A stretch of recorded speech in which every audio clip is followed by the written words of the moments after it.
જ્ઞાની પુરુષ કનુદાદા શ્રી પ્રબોધિત અનુભવ જ્ઞાનસૂત્રો. ક્રિયા એ વર્તન નથી, ક્રિયા એ ક્રિયા જ છે, પણ અંદરનો ભાવ જે છે એને વર્તન કહ્યું. આખું જગત કેવળ માન્યતા ઉપર ભટકી રહ્યું છે.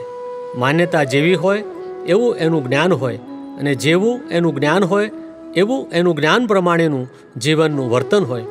માટે જીવન પાયો કયો થયો? તો કે માન્યતા. બિહેવિયર કેળવવાનું નથી, પણ સમજણ કેળવવાની છે. સમજણ કેળવાય એટલે બિહેવિયર ઓટોમેટિકલી કેળવાય. સમજણની કિંમત છે, વર્તનની કિંમત નથી. જેના મન પર જેટલી ક્લિયરિટી આવે એટલી વાણીમાં હોય જ, અને વાણી ક્લિયર થઈ એટલે એની ઇફેક્ટ બિહેવિયરલ હોય જ હંમેશા. મન વચન કાયાની એકતા કોઈ કાળે થઈ શકે એમ નથી, પણ આજ્ઞાધર્મે કરીને તમારામાં અંતરથી એ દશાએ કરીને રહી શકે એમ છે. પૂતગલ એવું નહીં રહે. સમજણ હોય એ પ્રમાણે બિહેવિયર હોય, એને સમજણપૂર્વકનું બિહેવિયર કહેવાય. બિહેવિયરપૂર્વક સમજણ ના હોય કોઈ દિવસ. અંદર સમજણ હોય એ પ્રમાણે બિહેવિયર હોય જ.